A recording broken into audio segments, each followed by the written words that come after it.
안녕하세요. 과학 체험반 여러분. 자, 오늘은 미래로 나가볼 텐데요.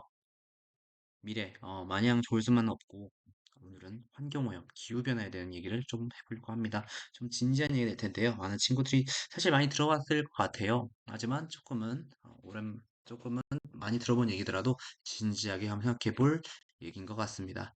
자, 오늘 내용은 환경오염이랑 그리고 환경오염, 기후변화, 그리고 플랜 드로우 다운이라는 어, 게임을 같이 해보면서 어떤 대안이 있는지 한번 생각해보는 계기가 되었으면 좋겠습니다. 현재 환경오염과 기변의 심각성을 알고 그 대안 방안을 세워보는 게 오늘 목표가 되겠습니다. 과연 우리가 사는 미래는 어떻게 될까요? 계속 아까 앞에서 얘기했는데 우리가 사는 미래는 어떻게 될까요? 자, 첫 번째 미래를 한번 보여드릴게요. 자, 미래일기 가상일기예요. 네. 아침에 일어나 창밖을 바라보면 대기 중 오염으로 인해 뿌옇게 보이는 경관과 도시의 공기는 매우 오염되어 숨쉬기 어렵고 건강에 좋지 않은 상태라고 합니다. 출근길에는 자동차 대신 대중교통을 이용했습니다. 대중교통은 전기 자동차나 수소 자동차로 운행되고 있어서 화석연료를 사용하는 차량의 대기 중 오염물질 배출량이 적어 더욱 안전하게 이동할 수 있었습니다. 회사에서는 기술과 과학력을 활용하여 환경 문제를 해결하기 위한 다양한 연구와 개발을 진행하고 있습니다. 친환경적인 제품과 기술을 개발하여 지속 가능한 성장을 추구하고 있습니다. 점심시간에는 회사에서 제공하는 채식주의 식사를 먹었습니다. 육류 생산 과정에서 발생하는 온실가스 배출량을 줄이기 위해서 채식주의 식사를 선호하는 사람들이 더욱 많아졌습니다. 오후에는 회사에서 진행하는 지구 환경 보호 캠페인에 참여했습니다. 캠페인을 통해 환경 보호에 대한 인식을 높이고 보다 나은 미래를 위한 행동 방식을 고민하고 있습니다. 저녁에는 집에 가족들과 함께 에코프렌들리 제품을 이용하여 요리를 하였습니다. 가족들과 함께 환경 문제에 대해서 이야기 나누며 서로가 더 나은 방향으로 나가기 위한 노력을 계속하고 있습니다. 자, 어떤 것 같습니까? 이 미래. 환경오염과 관련되긴 했지만, 기후변화 관련되긴 했지만, 약간 희망찬 미래라고 볼 수 있을 것 같아요. 조금 기술의 발전으로, 그리고 어떤 환경에 대한 관심이 많아져서 더욱더 우리가 어, 희망찬 미래로 바라볼 수 있을 것 같습니다. 하지만 그 반면에 또 다른 일기도 한번 준비해 봤는데요. 한번 이것도 보시죠. 아침에 일어나서 창밖을 바라보면 대기 중 오염으로 인해 뿌옇게 보이는 경관과 도시의 공기는 매우 오염되어 숨쉬기 어렵고 건강 좋지 않은 상태입니다. 초기에는 차량이 많은 도로에서 교통체증과 기름 냄새로 인해 이동하기 어렵습니다. 화석연료 사용이 여전히 과정에서 대기 중 미세먼지와 공해 물질의 농도가 더욱 심해졌습니다. 회사에서는 환경 문제를 해결하기 위한 노력을 하고 있지만 지속적인 산업 발전과 소비 문화로 인해 어려움을 겪고 있습니다. 환경 개선 방안에 대한 차단책을 찾기 어렵고 절망적인 상황에 좌절감을 느낍니다. 점심시간에 주변 식사할 곳이 거의 없어서 불편을 느꼈습니다. 식품 부족 문제와 생태계 파괴로 인해 다양한 종류의 음식을 즐길 수 없는 상황이라고 합니다. 오후에는 미세먼지로 인해 야외 활동이 제한되었습니다. 실외 활동 공간이 점점 줄어들고 자연과의 연결이 끊어져가는 모습 보며 절망감을 느끼게 되었습니다. 저녁에는 오랜만에 가족들과 함께 모여 식사를 했지만 미래에 대한 두려움과 앞으로의 불확실성에 대해 얘기하는 시간이었습니다. 환경 파괴로 인한 고통과 어려움을 마주하면서도 희망을 잃지 않고 함께 이겨내기 위한 노력하는 것이 중요함을 다시 한번 느꼈습니다.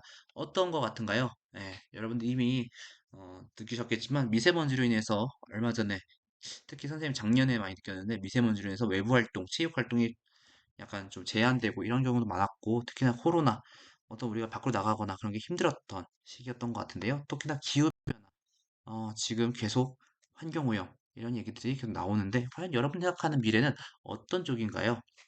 이 미래 일기들은 놀랍게도 제가 쓴 건 아니고요. 제가 쓴 건 아니고 이 에스컵이라고 하는 AI한테 부탁한 미래인데요. 여러분 생각했을 때 어떤 미래가 더 우리한테 가까운 것 같나요? 어떤 미래가 더 우리가 앞으로 살아갈 미래인 것 같나요? 영상 하나 준비했습니다. 붉은 지구라는 다큐인데요. 여러분들 한번 꼭 보셨으면 좋겠습니다. 이 KBS에서 만든 다큐인사이트 다큐인데요. 굉장히 그 내용들이 굉장히 여러분들 느끼는 바가 많을 것 같아요. 조금 준비한 걸 보여드리면 선생님 사진을 조금 몇 개 이 다큐에서 좀 갖고 와봤어요.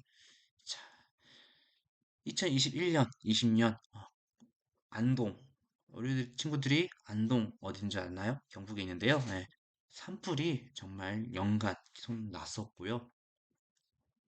미국 캘리포니아 오르빌 호수 이렇게 맑아가지고 맑고 호수가 깊어가지고 많은 사람들이 관광, 휴양이나 혹은 그 낚시를 하러 왔던 이곳이 말라버리기도 했습니다. 단 2년 만에요. 이게 다큐에 있는 내용인데 우리 친구들 한번 관심 있게 보시면 좋을 것 같아요.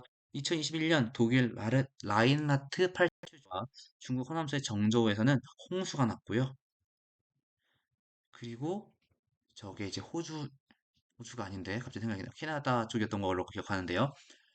그 보통 한여름에도 온도가 16도 이상으로 올라가지 않아서 굉장히 서늘한 시원한 기후였던 이 지역에 갑작스런 폭염이 와가지고 보시면 물속에 물고기가 다 화상을 입고 다 타 있는 모습을 볼 수 있습니다. 21년도 텍사스는 반대로 오후에 그 한겨울에도 날씨가 그렇게 떨어지지 않아가지고 따뜻한 곳이었어요. 난방 시설이나 이런 게 제대로 되지 않은 곳이었는데 갑작스런 한파와 폭설이 들이닥쳤습니다. 우리가 사는 미래는 과연 어떤 모습일까요? 자, 여기 보시면은 여기 이 수초들, 해초들이 갑자기 그런 기후 변화에서 갑자기 우리나라의 날씨가 따뜻해지면서 음, 따, 날씨가 예전보다 따뜻해지면서 갑자기 해초들이 바다를 덮은 모습도 볼 수 있겠고요. 이 구상나무가 이제 우리가 흔히 쓰는 크리스마스 트리예요. 이제 이게 다 그 한파와 혹은 이 갑작스럽게 올라온 기온으로 인해서 다 죽은 모습들을 볼 수 있습니다. 우리가 사는 미래는 어떤 걸까요? 특히나 이런 기후 변화들이 굉장히 위험한, 굉장히 또 걱정되는 이유 중에 하나는 피드백, 되먹임 현상 때문인데요. 만약에 빙하가 녹는다라고 하면은 그 빙하가 녹음으로써 이 우주에서 오는 태양빛을 반사할 수 있는 빙하가 적어지고 반사가 안 되니까 더 온도가 올라가는 그런 데모긴 현상이 일어날 수 있겠습니다.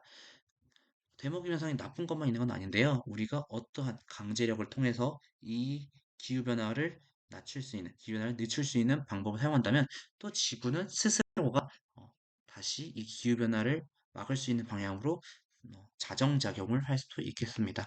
좀 더 구체적으로 보자면 아까 말했다시피 기후 온난화로 인해서 예를 들어서 이제 눈과 얼음이 뭐 기후 온난화로 인해서 만약에 대기의 수증기들이 그 바닷물이 다 증발하면서 대기 수증기들이 증가했다.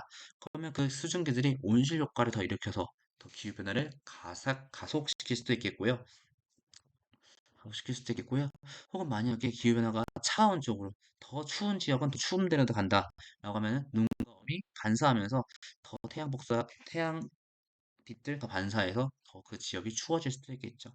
더 안타까운 점은 이게 하나의 시나리오만 가지는 않을 거라는 거예요. 지구는 마치 하나의 컴퓨터 같아가지고 아까 어느 곳에선 한파가 어느 쪽에서는 이제 그 갑자기 생각이 나네요 단어가 엄청나게 뜨거운 여름이 갑자기 찾아왔던 것처럼 어디서는 가뭄이 오고 어디서는 홍수가 났던 것처럼 이 지구가 여기저기서 고장이 나기 시작할 겁니다. 대책은 뭘까요? 선생님은 이 플랜 드로 다운이라는 책에서 이 대책을 좀 갖고 와봤는데 여기서는 에너지, 식량, 여성, 건축과 도시, 토지 이용, 수송 체계, 재료, 그리고 미래 에너지라고 하는 카테고리들로 설명을 하고 있어요. 하나하나 세세하게 보기에는 여러분들 조금 어려워서 선생님이 지금 이거를 천천히 넘길 테니까 일시정지하거나 혹은 어, 선생님이 얘기하는 동안 어떤 것들이 있는지 한번 보면 좋을 것 같아요. 여러 가지 대안들이 있습니다. 보시면은 토지를 어떻게 이용하느냐, 수송 체계를 어떻게 바꾸느냐, 혹은 에너지 내용을 어떻게 바꾸냐, 미래 에너지, 어떤 재생 에너지를 어떻게 사용하느냐에 따라서 여러 가지 대책들이 보이네요. 그래서 오늘 활동은 어떤 활동이냐, 이런 대책들을 가지고 어떻게 우리가 살아가야 될지 한번 생각해보는 기회가 되었으면 좋겠는데요. 게임은 간단합니다. 에너지를 절약하는 순위 앞에서 에너지를 절약할 수 있는, 혹은 기후변을 막을 수 있는 여러 가지 방법들이 나왔습니다. 특히나 이 플랜 드로다운에서 나오는 대책들은 어디에 주목하느냐? 이산탄소, 우리가 온실기치라고 부르는 이산탄소를 효과적으로 줄일 수 있는 방법들에 대해서 얘기를 하는데요. 그래서 선생님이 준비한 게임은 어떤 게임이냐? 선생님이 세 개의 카드를 어, 이 덱에서 꺼낼 겁니다. 그리고 그 카드 중에 두 가지는 공개할 거예요.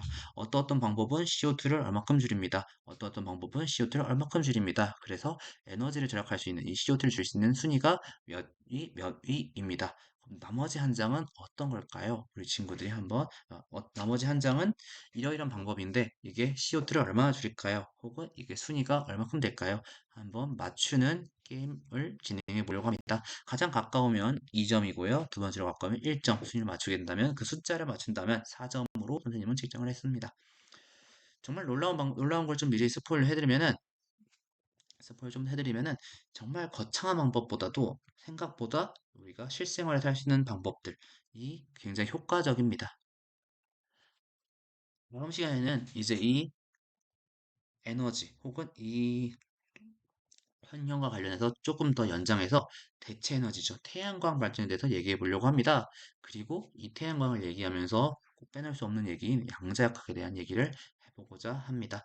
오늘 환경 한번 여러분들 생각해보는 계기가 되었으면 좋겠고요. 여러분 살아갈 미래에서는 정말 어, 이 기후변화나 환경오염이 정말 해결된 혹은 더욱더 늦춰진 그러한 정말 우리가 좀 더 편안하게 숨을 쉴 수 있고 더욱더 외부 활동도 자유롭게 나갈 수 있는 그런 시간들이 그런 미래가 펼쳐졌으면 좋겠네요. 오늘 얘기는 여기까지입니다. 오늘 너무 고생하셨습니다. 다음 시간에 뵙겠습니다.